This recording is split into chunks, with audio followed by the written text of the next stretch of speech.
Oke, jadi pada kesempatan kali ini kita akan belajar apa itu refleks akustik. Nah, sebelumnya kita harus tahu dulu nih bagian-bagian dari telinga, karena nanti pembahasannya akan ada di telinga ini. Nah, telinga itu kan dia dibagi menjadi 3 bagian ya. Ada telinga luar, terus ada telinga tengah sama telinga dalam. Nah, pada video ini, kita akan membahas di telinga tengahnya ini, Nah, di telinga tengah itu kan kita tahu ya, ada banyak tuh penyusunnya. Pertama kita tahu ada tulang pendengaran atau yang namanya adalah osikula auditiva atau di sini ada osikula auditorius, sama aja. Nah, dia terbentuk dari 3 tulang tuh. Ada apa aja? Yang pertama ada malleus, terus yang kedua ada incus, dan yang ketiga ada stapes. Nah, ternyata di bagian middle ear ini ada ototnya, guys. Nah, ototnya itu ada 2 ya. Ada yang namanya musculus tensor tympani sama ada yang namanya musculus stapedius. Jadi karena tadi kita udah tahu kalau misalkan di telinga tengah ini dia ada 2 otot ya, ada musculus stapedius dan musculus tensor tympani. Nah, musculus stapedius nanti dia itu akan melekat di kolum atau di lehernya dari os stapes, sedangkan yang tensor tympani dia akan melekat di kakinya dari si malleus gitu. Nah, nanti pada video pembahasan kali ini kita akan berfokus oleh musculus stapedius. Kenapa? Karena refleks akustik itu akan dilakukan atau dikerjakan oleh musculus stapedius.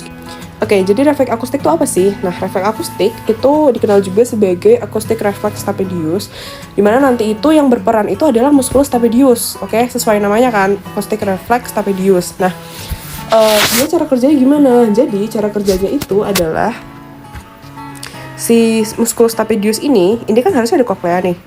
Nah, musculus stapedius ini dia akan menarik si stapesnya ini, os stapesnya ini ke posterior. Jadi harusnya di sini tuh ada musculus nih ke belakang sini.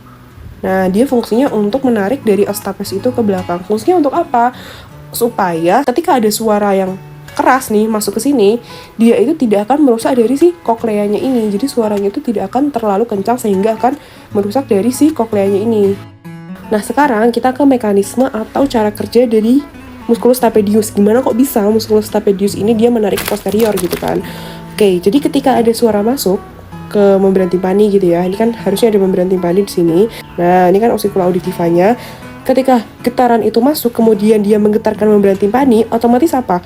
Osikula auditiva juga ikut bergetar, sehingga nanti akan diterima oleh si koklea. Nah, getaran yang diterima oleh koklea akan dibawa oleh nervus ke-8 atau nervus vestibulo-cochlearis gitu kan. Dia bersinap di nukleus cochlearis yang ada di batang otak.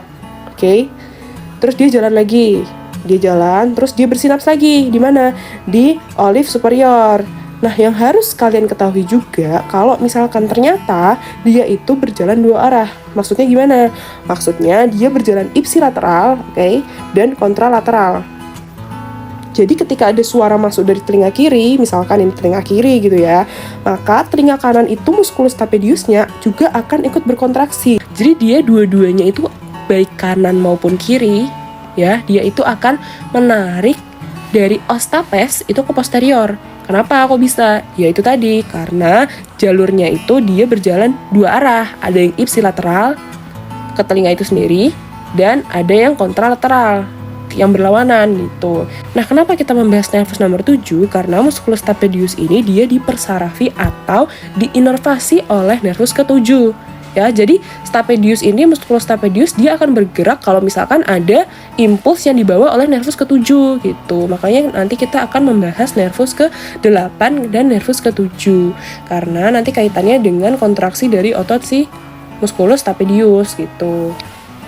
Jadi kita ulangi lagi ya. Ketika ada suara masuk, kemudian bergetar, kemudian akan dibawa nervus ke-8, dia akan bersinap di nukleus cochlearis, kemudian akan ke olive superior, kemudian akan ke motor nukleus di yang nervus nomor 7, kemudian akan dibawa oleh nervus nomor 7 sampai ke musculus stapedius, dan kemudian musculus stapedius akan berkontraksi. Yang ini sama aja, jadi dia bisa langsung ke sini atau dia juga bisa ke kontralateralnya gitu ya.